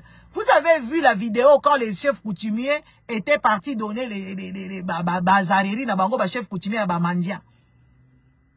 Ba chef coutumier mandia oyo ba ke ko donner ba bizareri wana na Chilombo. Ba komi kuna basali nini? Ba délégué ki mutu moko azolo ba na lingala. Muluba moko kaka ba komi kama kambo mu pompa. Chilombo s'est lancé, s'est visé. Un monsieur tribal, je ne sais pas. Parce que vous, quand vous regardez les vidéos, botala kaka likolo. Chilombo, il s'est mis vraiment sur le Chiluba. Genre, et pourtant, le monsieur Muluba là, oya mu pompa wana. Azalaki mutu wakuna te. Babandina kotonga ba chef coutumier wana. Chilombo était en extase. Il était surexcité parce que munoko amboka na bango. Est-ce que nga na koseliye? La vidéo, ils ont délégué le monsieur parce que le Congo est vaste. Il y avait presque toutes les provinces étaient où la province union sociale ba gouvernorat ce qui ba nini habité so bobenga kango ba municipal ce qui ba nini. Ya ba gouvernorat nyonso ezalaki wana, ya ba province nyonso ezalaki wana. Er kaka muluba wana papa ya mungala zo loba makambo. Muluba wana ameki kaka weta usoki bukalenga boyba. Chilombo abosani ke batu mususu baza wana. Les amis, c'est une personne comme ça que pour reposer penja tranquillité na bino que oui voilà, bo pesiye penja bo kozipo kamba bino nyoso ba congolais. Chilombo il est là, c'est un tribal. C'est un tribal. El kaka muluba wana lobaki au chef coutumier muluba. Chilombo abosani ke oui, na muluba ngo wana. Abosani na que oui, il y avait un délégué. Tala comment est-ce que ba congolais ba ko respecter même ordre. Nakati live po bino na yebite soki bozala kandenge nini boye makate vidéo eza signalé bozo partager te na yebite. Bon les amis, de toute façon moi je suis en train de faire des grands efforts hein, pour que je puisse me détacher de ces choses ici. Ça me rapporte rien du tout. Je suis en train de faire des efforts mais c'est plus fort que moi. Nous avons des connectés babiloko nyonso, n'est-ce pas?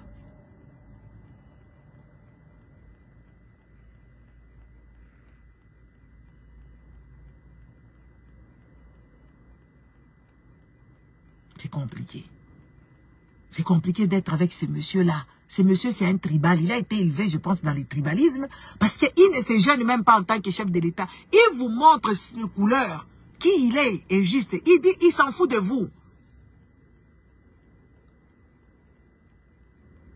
Il s'en fout de vous. Il a abandonné le monsieur qui était délégué. Même le monsieur, il était même choqué. Babandi ko beta la bango masolo na Chiluba. Et pourtant, baouti kuna la délégation, il fallait pas respecter comment est-ce qu'ils étaient. Et le monsieur ne peut même pas avoir honte de dire que non, non, ezandenge wanate.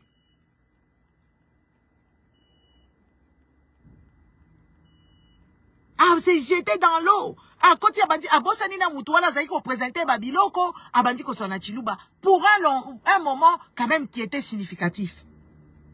Un monsieur comme ça, c'est celui-là qui va diriger tous les Congolais. C'est celui-là qui va s'aimer la paix. C'est celui-là qui aime tous les Congolais. On voit ses nominations. On voit tout ce qu'il fait là-bas. Les Congolais ziboula misu. Bofungola misu. Bato e batute. Neti ba papa na biso bakenda mbeka. Bofungola misu cher Congolais. Mboka wane zalaka ya biso. Bachilo mbokutu papa la bango atikala kokomata livre mon côté. Ata moi manuscrit ya muke Etienne Tshisekedi ya komite. Discours pe ya malonga papa wana loba ezate.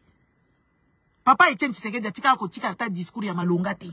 Que oui discours yango wana neti tomona ki Lumumba lobi discours brave ba code. Totikala neti kaka tomona ki ba Thomas Sankara bazaki kotika ba paradigme batika ba biloko. Oh, vaut mieux que donner de l'eau aux gens que donner de champagne et tout ça.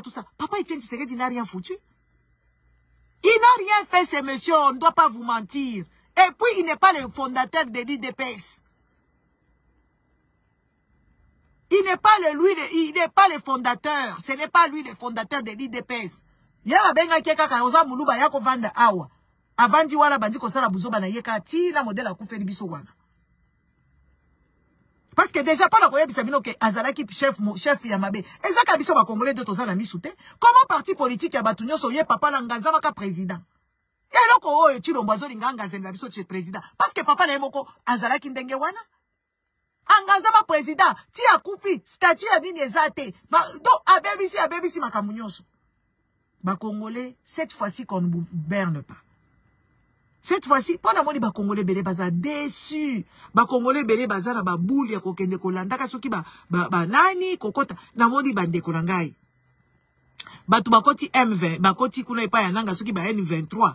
Ba papa mikolo. Bazo yebisa biso buzo baba inepsi matin midi et soir. Bazo yebisa biso buzo ba. Oh, baba sakraki banani. Mais bandeko soki ozolinga ko sauver mboka na yo. Zala quand même toyeba ki musée RAYA ki na ba Rwandais wana asala ki même bêtise.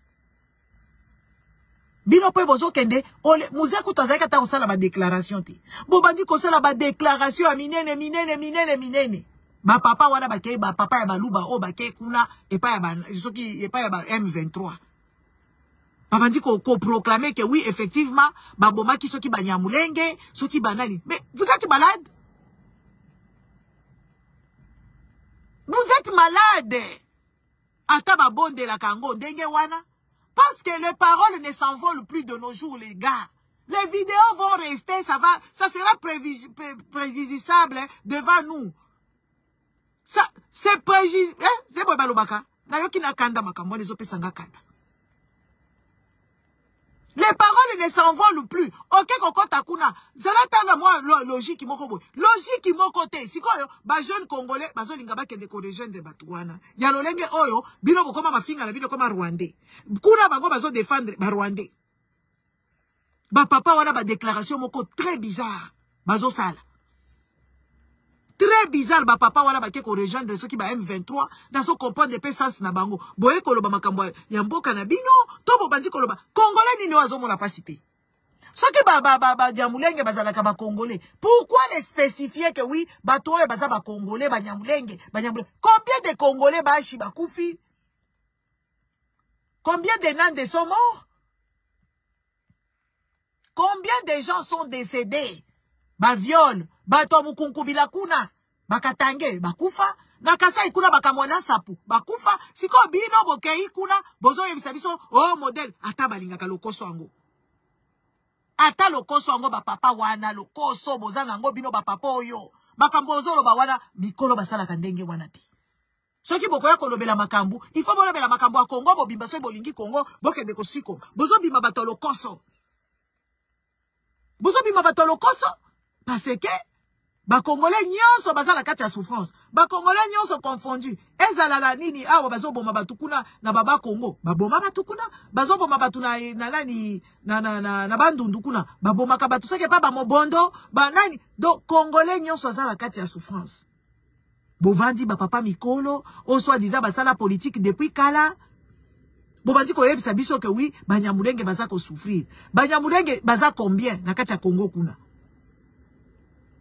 Ils sont à combien? Oh, bah, souffre. Tu sais, bah, nyambulenge, bah, souffre, kaka, mikolonio, donc, bah, si, bah, si, là, bah, ça, la kalisou, soute. Nandenga logique. Non. Les Congolais, moi, deux fois, je commence à demander si c'est Dieu, là, il existe. C'est pour ça, moi, je suis vraiment fâché contre lui. De voir comme ça, comment un peuple, à cause de la zoba, modèle, ndenge, wana. Donc, batu nyonso, ba traître tomonaka makambu. Awa peut-être bazo linga awa, bakoya ko vandisa biso kuna, ba nani wana ba nanga, bakoya ko zonga na kisasa, bakosala biso ba gouvernement moko soki ya ndenge nini, po chilo boza la besoin de pouvoir na ye, bango azo banga ba mindele, même alobi pour le respect par les Américains. Quelle nation qui peut dire des choses comme ça? On voit l'Iran na Israël mbutu kuna. Azo tia ba Américain ba chebende ya chebende. À quel moment un pays légitime, un pays autonome, un pays libre peut dire que par respect pour les Américains. Donc Chilombo travaille pour lui, pour eux. Et puis Chilombo là, il dit que top Congo walande number one. Donc abosen na bossa la ke oui, ce qui oyo RTNC zalaka. Dans un pays de personnes sérieuses. Dans un pays où la tête des gens fonctionne correctement. Un président qui raconte des bêtises au longueur de journée. Oh, na kotinda fait escarmouche. Je vais prendre la chambre haute, la chambre basse. Poto ya kosala tokende ko attaquer Rwanda. Lokuta. Ye mo ka kuta kikuna na Rwanda. Ake kuna ko vanda na ba Clinton, na ba Sarkozy, na ba nyonso tukuna, ake ko vanda na bango kuna po na nini po ba mboka na biso. Et pourtant, ba Sarkozy wana, na ba Tony Blair, na ba Bill Clinton, et bango nde ba conspirateur à makambozo comme la biso lelo. Sarkozy, il a dit ça, oh, tu vois, hoha, le Congo est grand, il faut topper ça ba Rwandais mabele. Qu'est-ce qu'on va faire avec autant de mabele? Sarkozy a dit ça. Ba France wana pesa la ramunene ti. Est-ce que ba français ba si ba pesa banani? Azalaki kuna fura. Yo kutu na bloqué yo. Na bloqué yo so kinga na zolo parce que akendaki wapi tetikala awo. Akendaki wapi azalaki kuna. Abroué ba c'est pourquoi il n'a pas dit où il était. Pendant tout ce temps il était où? Il était là-bas, il était au Rwanda. Il était là-bas. Ba journal essayer le baki yango baki ko sala reto pédalage à lokuta. Azalaki kuna. Ba conspirateur o ba sala peza makambwana ba Sarkozy bazalaki, ba Blair bazalaki. Chilombo il a même invité ba Tony Blair ba ko sala na Congo. Comme si Tony Blair, yé a kosale la biso bien, pour bango bazaka na plan na bango. politico avec les Kagame. Bill Clinton wana bakeko kemomere kuna Chilombo pe akendaki kuna. Et vous trouvez ça normal? Akendaki. Po ye azolinga ba Amerika ba tia ba siembisa ya tika la 32 ans akoma Mobutu tout puissant. Donc les Congolais, réveillez-vous, hein. Réveillez-vous. Réveillez-vous. Vous êtes mal barrés. Vos enfants sont mal barrés. L'avenir du Congo n'est pas certain. Et avec Chilombo, les choses sont en train de filer. Neti étoile. Avec Chilombo, la disparition du Congo est proche. Tomoni batwaba Congo, comme kosenga na bango, autonomie na bango, tomoni bakatange pe bakotse autonomie na bango, ceux qui ba John Lumbi baye. Ceux qui ba mkubwa John Lumbi baye kuna, bakoya kosenga pili susu autonomie kuna, banani, bakambwe ko beba, baluba boko koma susu oba, bandiko zoni se balube pa na bango, parce que ceux bakatange basengi autonomie na bango, baluba baze ebele na katanga kuna, ekobimisa makila. Donc, bon, pekisa mwana na bino Chilombo. Bon, pekisa mwana na bino parce que, Congo wa leso kende kopanzana. Et ce n'est pas dans l'avantage de tous les Congolais. Ce n'est pas dans l'avantage de tous les Congolais. Et ça, là, Congolais, bakokufa. Bozo linga kokufa te pola ko bimananda ko pobo appliquer article 64. Mais bokokufa na ndenge mususu, so bo continuer na Chilombo, on a des ordres na ye. À bon entendeur, salut. Bonne soirée. Au revoir. Azalaki kuna, tomona ki ye na ba journaux, azalaki kuna. Biso to tambola ki na ye. Si des places na ye bisaka bino maye les a bien na mutu. Bonne soirée, au revoir. Dubai wana eza ba biloko eza artificiel. Mutu esala ki bambula wana bazalaka na ba egouté. Soki ezalaki na Congo, bolingaki bokufa, bolingaki bozala électrocuté, bolingaki bozala koyeba ko najete, bozala secours ya pompier te, bozala eloko te. Boza na ambulance te, boza pe na ba hôpitaux te, boza pe na bato ya ba sécuriste te. Donc bolingaki boku fa ebele. Donc botika ko comparer biloko eza incomparable parce que bino de boko kende na Dubai kuna. Maye tondi na Dubai mais ba avion ezoko sauter, ezako décoller. Ba avion ezako décoller maye tondaki na Dubai.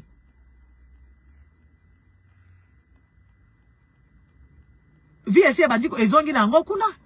Parce que bango bazaka na bango na ba égoutté parce que baza na pays désertique. Dans la minute oyo, banapi na bango ekomi ata mwa mouye. Parce que na Dubai wana moi moko ezalaka kuna ekozikisa mutu. Donc biloko wana eza ba biloko na bango basalaka salaka wana moya ko contenir yango ezalaki te. Parce que quel effet na ebite soki botanga ki géographie hein. Ba mai wana oyo ba mai wana basi basali kuna ba Dubai basali ba nini na bango wana mai matie komi chaleur. Ere komi na likolo kuna ekangami tellement ebele eko kita wana puku. Eko kita kuna eke ko boma ba eke ko inondé. Mais on ne peut pas se référer toujours aux autres. Nous devons être quand même avoir notre propre modèle. Donc les malheurs des autres, ce qui est qui fiche, ce qui est qui biso. Dans Congo kuna batu bakufaka pour lui, pour tout et n'importe quoi. La tienne bino vidéo moko bobo mona penza niveau ya précarité, niveau ya irresponsabilité. Na hôpital moko boye place penza bazo bota mwana Congo zo mona penza mwana oyo aza sans avenir.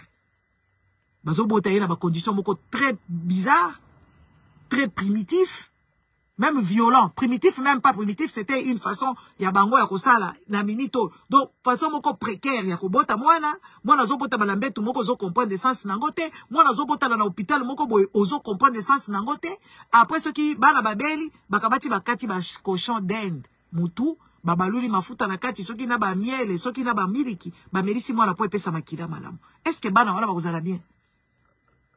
Kozo ba makila ya ba nyama moko boye ba nyama wana na ebite soki bakuta la kana ta na babenga kaina na vétérinaire. Donc papa moko bazana na hôpital na ye a keko lukela soki ba système moko ancestral. Soki ya ndenge nini soki ela zo bisabino toza neti bato a préhistoire. Toza neti na ba âge poli soki ba tailler soki ba nini. Na hôpital mobimba ba boko la kape ba cochon d'Inde. Soki ba yela muto azala mbongo te ba kosomba makila te. À quel moment biso toza na ba hôpitaux awa? OK na hôpital penza boye ba yebiso mema makila. À quel moment?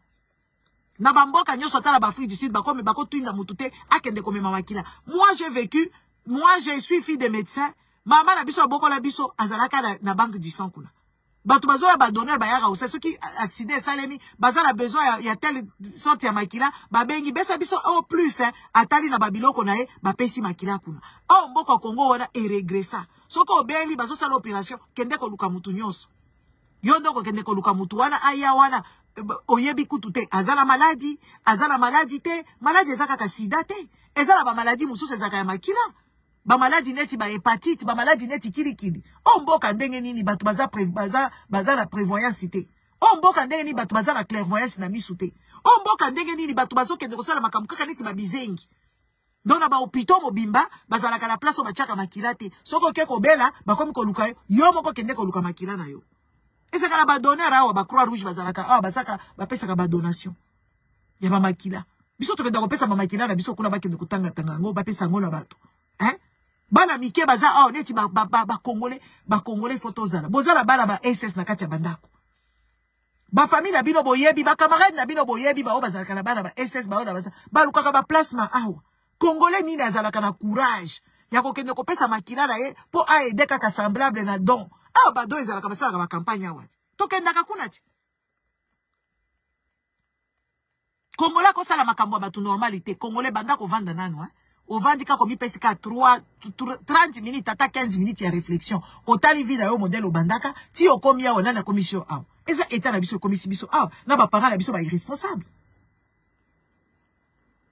déplacer komisi biso parce que to tikala jamais ko vanda papa bandi ko pesa testament na ye testament bango ezaka ba testament moko ezanga mutuna makolo ba parents ngo bakufa ka batika ka testament testament eza ko pesa ko solola na bana ko bandala bango de baza bana mike ozotuna ça va à l'école, qu'est-ce qui s'est passé là-bas, qui t'importune, toi tu es comment, pourquoi toi tu te comportes comment avec les autres et tout ça dans la vie, faut pas être comme ça, qu'est-ce que tu veux devenir, qu'est-ce que tu veux faire et tout ça des testaments munene wana mais bana ba congolais ba bota makaneti kaka ba mabata bana ba congolais ba bota makaka ba mabata basala ka ba concurrence neti boy baza wana ngana nati nazala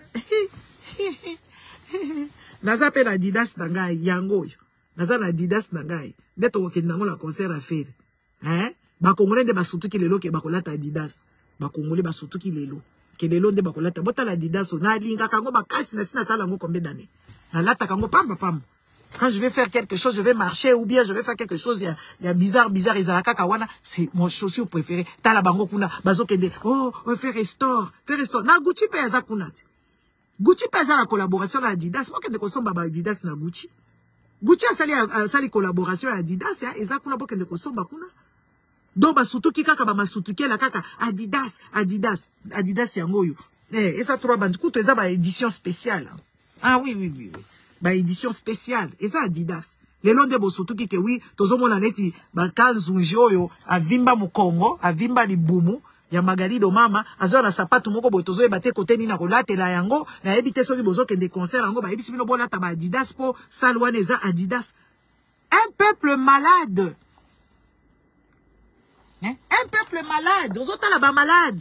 Baza ba mato maladi. Ba congolais bazo ko bela maladi ya mutu. Okotuna français moko peut-être kuna na salwana ba français bakotaka kuna chaque nuit. Basalaka ba concert na bango basalaka ba one man show na bango basalaka ba makambo ebele okukuta jamais ba délire ya modèle boy yoka bango yoka congolais bazwaka bango kaka bazwaka bango neti kaka ba torchon moko boye bazako ba serpillère bazako sala bango kaka boye bazaka kaka ko essorer bango bazako essorer bango et puis bazomona ngo pe normal. Qu'est-ce que vous gagnez dans ça? Faire voilà sur Botuni a gagné combien la carte? Bon, il y a même pas. Parce qu'il sait même pas se vendre. Il y a pas congolais. Adidas, bolata Adidas. Qui vous a dit ça? Des moments, en fait, beaucoup makabatu. Bo vandi na bapoto wa bozaka kaba sendi. Bozoke de koyamba batu moko bo bazanga tina ba musicien moko no sense. Donc ba congolais bazala ba projet na bango, projet ba congolais ya midi toyo, bazoke de kokutana na ba kosisa na fere. Biso tozo bunda na to bazwa biso to kota na biso soki ba wapi bango bazo réfléchir ba kende na makambo a faire les plus important. Waouh. Des fois quand je regarde ces gens, je dis heureusement Heureusement. Tu as une façon de voir les choses, tu as une façon de réfléchir les choses. Vaut mieux parce que quand je vais arriver sur des endroits, je regarde un peu les gens de haut. Je regarde les gens de haut parce que quand vous soyez besoin sur ma cambabuzo, parce que naïbisi boka ngamino konabino, soit naïbisi botika parce que batololenge boy. Donc bavandi na bango bazelaka faire à kosi la kaka kosala ceux qui des 21 ceux qui mu colonie à kosala ceux qui des jours ya concert. Boko kende pe yango nyonso touté, boko somba badida swala boyebi kolata yango pété, boyebi. Donc je me pose la question. Qu'est-ce qui s'est passé entre-temps dans la vie de ces Congolais ici qui vivent dans la diaspora? Ils restent toujours statiques. Ils ne changent pas. Qui vivent au Congo? Pareil. Hein? Pareil.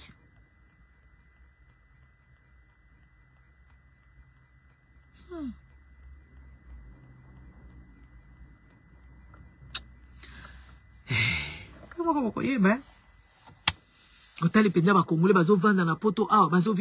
aujourd'hui, je suis parti, j'avais devait faire le sport. Puis je dis, je vais quand même acheter à manger. Les Congolais ne mangent pas bien. Les Congolais ne comprennent pas ce qui se passe. Maman Linda Ngaloula, bonsoir. Hein? Les Congolais ne mangent pas bien. Ils mangent que de la crasse. Atina poto balia kaka crasse. Naki oso maman bambisi kuna la komika la bi na seki kaka na bi mon Dieu. Otali ba Congolais soki ba koti kuna na ba batoire wana babandi kosoba ba karton ba makayabu babandi kosoba ba karton ya bambisi oyo ya nani bambisi oyo ya ba élevage oyo etonda ba biloko. Tu ne piges rien du tout. Congolais azo changer te. Congolais a observé kate pour a réfléchir kate. C'est ça la conclusion. Bandana nous ko réfléchir au tala bisika ozali. Est-ce que ça bisika na yo? Modèle ozali wana. Est-ce que ça ndenge fallait oyozala? Pourquoi oza boye? Pour outi na mboka o eza mboka boko malfaisant. Des places ozali. Congolais zo vive na kaka neti ki pungu pungu. Na lobi na vandi penda na zo solo na téléphone. Na zo kumba na lobi taso yoka depuis na zongi vacances na yoki blues. Depuis na zongi vacances, nazo sepela terre, na yoki blues, nazo tala babaka mongo ba chilo mo babungi kote boye, bakangi e boye, komi kaneti, ba moni e langali e ma ba moni e soki na cimetière bakambwana, nazo tala. Tabi nazo yokani, nazo sara copine gabi, peut-être nazo kanisa.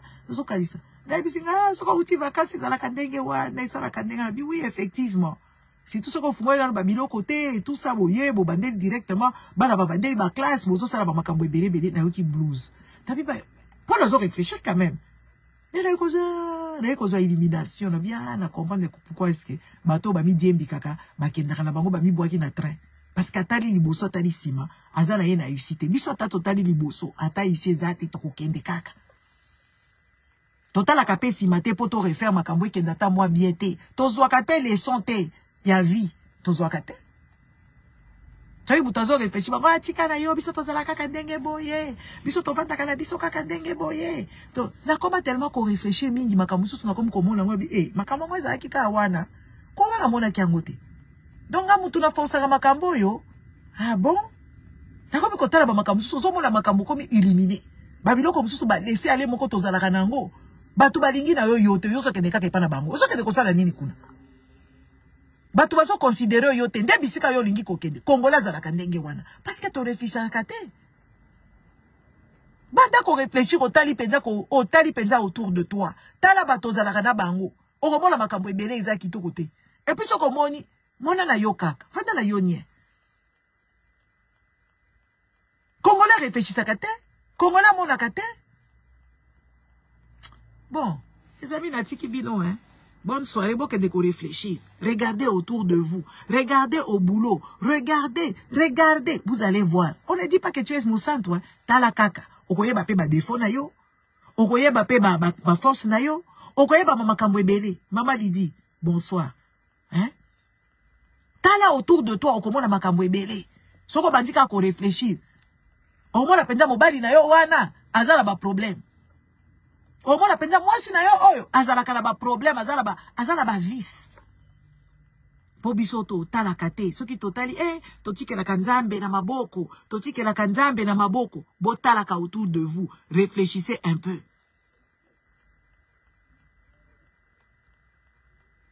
Réfléchissez un peu. Ce que tu fais là, tu es obligé de faire ça. Ou tu vas là-bas, tu es obligé d'aller là-bas. Pourquoi tu fais ça? Pour rien, kaka. On a salanga muto intérêt te. Ngala salanga kaka boye. Anga kutu nga yata ceux qui va salinga mabe ko sale loko te. Et ko sale loko les amis, ça va te toucher. On a tika ngai. Ah, vie eza kaka bongo nzamba ko futa ngai, les amis. Babilo kwa neza ba mythe.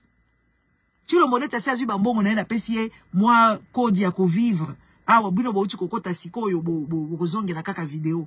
Chilo mosoka saleli kodo na pesie po akende na ye a vivre vie na ye. Nzamba ko sala ye do côté parce que akokende na hôpital ya bien. Akolia kitoko, ako voyager ko détendre ye, ako sala shopping na ye. À quel moment nzamba ko mona ye? À quel moment nzamba ko mona ye bande ko ngai? Kabila ye wana zo vivre, Kabila za ko protéger biloko na ye. Kabila komi ko tanga bande ko ngai. Kabila zo tanga, nzamba zo mona ye kaka te. Modèle Kabila bomisa bakamwe na sapo. Modèle Kabila bomisa bato mukunku bila. Modèle Kabila piye mboka na biso. Bandeko. Nzamba zo mona ye kaka te. Nzamba komona ye te les amis, balekela biso mayele. Nzamba komona bango te ba les amis. Nzamba mona kande ba pauvre. Ba pauvre oyo bazoko lia malamu te, soko lia malamu to zala obeli okokende wapi. Na hôpital wapi bakozwa yo. Nzamba komona nde yoti. Boko sirikeza ya solo. Nzamba mona ka ba riche te. Riche soki alembi na ye bomukili et tout ça, ye moko alembi a décider. Ba Bill Gates, ba Clinton, ba onyoso ba Tony Blair, ba Sarkozy. Nzamba zo mona bango kote ni. Sarkozy nzamba ngaka mona ye mwa muke papa à s'en sortir. Toyoka kike Sarkozy za kana boloko. Est-ce que Santa sa boloko ngo ya prison ya bracelet ke wapi? Sarkozy s'est retrouvé na Rwanda. Akenda ba Rwanda combien de fois? Tia ya na Congo. Babiloko wana eza babiloko ba pauvre, ba pesa bino ba pauvre. Allez, boye ba nzambe na bino, ba koyeba bino. Bandeko. Ata ba famille oyo kaka ba famille soko monika muto azalaka na mbongo. Nzambe mona kae. Muto te azazo bazala mbongo ba ko respecter kaka. Yende muto akotala batu dehors, yende akocha batu misapi, yende ba ko pesa ye parole, yende ba ko respecter ye. Les amis, c'est les pauvres. Bon, excusez ngai kataki parce que j'ai déchargé le téléphone. Pour la kosili ça. Nzambe akomona ba mutute. Nzamba komona ba oyo bazo sala bo baza ba pauvre. Ne ba kokufa précocement bana na bango ba kozala éduqué, bana na bango ba kosala eloko te na mukili parce que baza ba pauvre. Oui oui. Nzamba komona mutute. Nzambe akomona ba pauvre. O baza na eloko te po bana na bino ba kolia malamu te ba kozala mayele te, ba kokoma ba domestique, ba kokoma ba marche pied ba kokende kuna na Lampedusa ba komi ko nager na Méditerranée, ba komi ko linga ba ya ba poto ba koma ba boy. Nzamba komona ba pauvre. Nzamba mona ka ba riche te, riche ils ont décidé. Il décide quand est-ce qu'il va s'offrir ça, il décide quand est-ce qu'il va aller là-bas. Quand il est malade, il va aller aussi dans les hôpitaux et même s'il meurt, qu'est-ce qu'il aura gagné? Qu'est-ce qu'il aura, il aura raté? Rien du tout. Neti ba Sarkozy ils ont raté quoi? Et pourtant ba bomisa Kadhafi. Oyebi batu kombe ba kufa kuna na Libye. Batu kombe ba kufa kuna. Sarkozy azo sakana na ye awa zo kenda zo zonga zo. Aza kutu sans conscience. Akoma kutu koya kokosa bana ba africain, asele la kabango comment on appelle ça ba conférence. Azo vivre na ye, azo sala ba conférence na bana ba africain. Oya asali ke wi bana ba africain la ba violer bango na Libye. Asali ke wi Libye wane kwa ya rêve ba africain Kadhafi azalaki nango na maboko. Azaki ko planifier loko kitoko pona ba africain. Nzamba moni yete. Eza makambo lokuta. Bande koleti mama Marthe wana nzamba komona ete mama Marthe azako vivre vie na ye. Mama Marthe azako vivre vie na mama Marthe si elle meurt aujourd'hui, en tout cas pour kaza cupide, mais sinon elle mourra en paix. Mama Marthe akosepela kufa na ye en paix. Mama Marthe wana bomoni wana. Mama Marthe mourra tranquille parce que il aura tout vu. Na kibokoko eloko kaka ko regretter parce que il fallait y aller aza jeune mais ekomelié kibozwiwana ekomelié aza koko, n'est-ce pas? Nzamba komona ete mama Marthe kokufa peut-être na vieillesse na minute mama Marthe bakom ko chepe makila ya bana nike ndipo mama Marthe a rajeunir, mama Marthe pakoli ba choko ba che ba botox ba che ba sali ba lifting yebisanga mama Marthe wana eloko nini ko regretter. Veuve heureuse, maman Marthe ko regretter te. Donc, bo fungola mayele, makambwana o nzamba komona, nzamba ko sala.